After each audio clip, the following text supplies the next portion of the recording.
My mother. Your mother? My mother, because I swore I wouldn't teach school. And I decided I wanted to sew, so that I took a sewing course through the mail.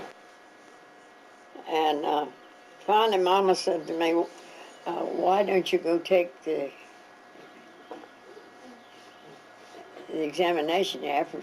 You could take an examination. If you pass that examination, you can get to school. And I didn't want to go. But finally I did. And when I got through that, I told her, I said, I'm not going to teach school. She said, well, we'll do it anyway. Go check the school, of course. Pass that. Then she said, why don't you try to get to school? I said, no, Mom, I don't want to go to school. Daddy. I don't want to get to school. So finally she got me so I would go see the superintendent. And I'll never forget it because I had to borrow clothes from everybody. And What kind of school? so they gave you these questions and you had to answer them, but you had to answer them on paper. Yeah? And so I passed that. And then she said, why don't you try to get to school? I don't want to teach school. Finally, she got me into that, and that's why I went, saw the superintendent. And so he said he'd give me a school. And I had to get school up here at Y Mills. And then I talked to him, and for that year, but I would love to have gone to school then down to Salisbury. And you know what he told me? What? He said, Ruth, teachers are not made, they're born. And you were born a teacher. Yeah? So then he gave me a school up here. Well, I taught the little ones. I had first to third grade. And Emery, can't think his last name now. He taught the big ones. But he couldn't even make a fire. He couldn't even keep the fire burning. So when the school ended that year, Mr. Fogel said, Ruth, he's not coming back. He said, he's not even fit for that situation. He said, I'm going to let you have the older ones. And I said, I wouldn't do that for anything, he said. So he calls my mother up. He said, I'm trying to give her a raise up, but she says she's not going to do it. Can you do anything with her? So, of course, we did. I made out very well with them. And I stayed there for about, I think it's 5 years. Which school was that? And then I got pregnated. so, and when did you stop teaching? I stopped teaching in oh my, I went down to Longwoods. Well, you see, I taught all over the county. Yeah, The thing it was, I taught all over the county. How many schools did you teach at? How many schools did you teach at?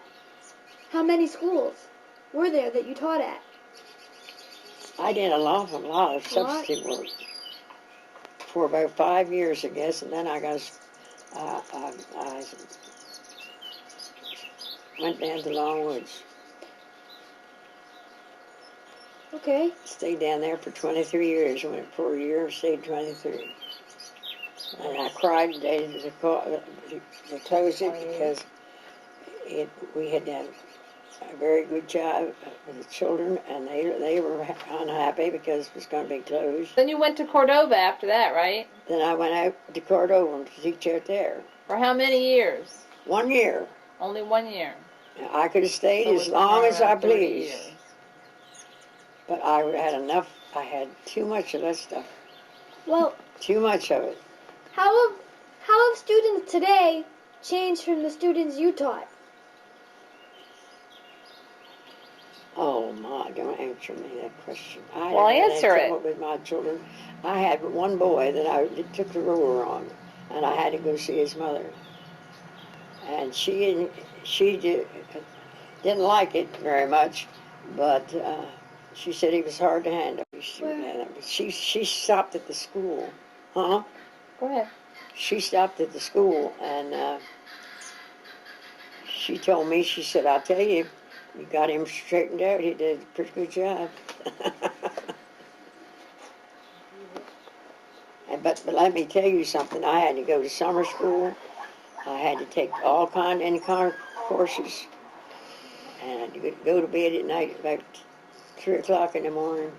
Get up and get the dough ready for the work. Then go to school. It weren't easy. Any stories about any of the kids in your schools or anything that happened while you were teaching? What did your parents do for you? Tell us some of the stories about what your parents did, like fixing up the bathroom. Oh, they got to the point where they wanted to put it.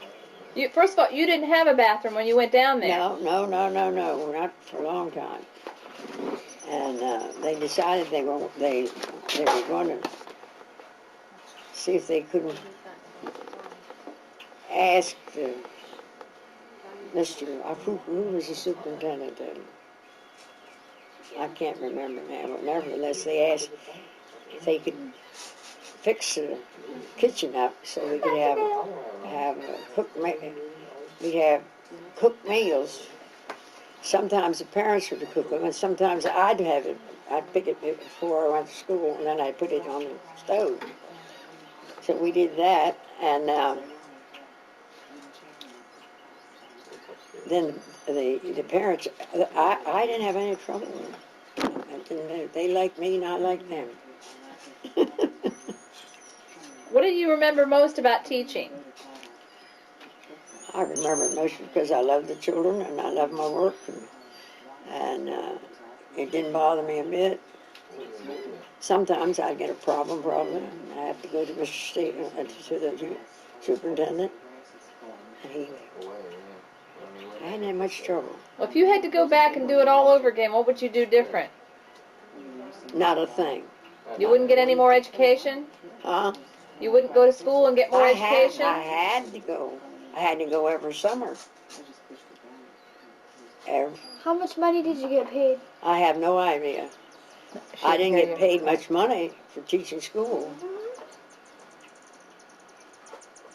Do you remember how much you got paid in the end? What were you making when you finally finished teaching? I can't remember. I never made more than $600 a year. Huh? That's right. I didn't have the $600 a year. Yeah. You gotta. Huh? Had it not been for my mother, Yeah. I would never have done it, because she pushed me in it, and I told her I did not want to teach school. Then Mr. Fogel says to me, Ruth, teachers are not made, they're born, and you are a teacher. From that on, I had to go to summer school. I had to take all them kind of courses, and whatever.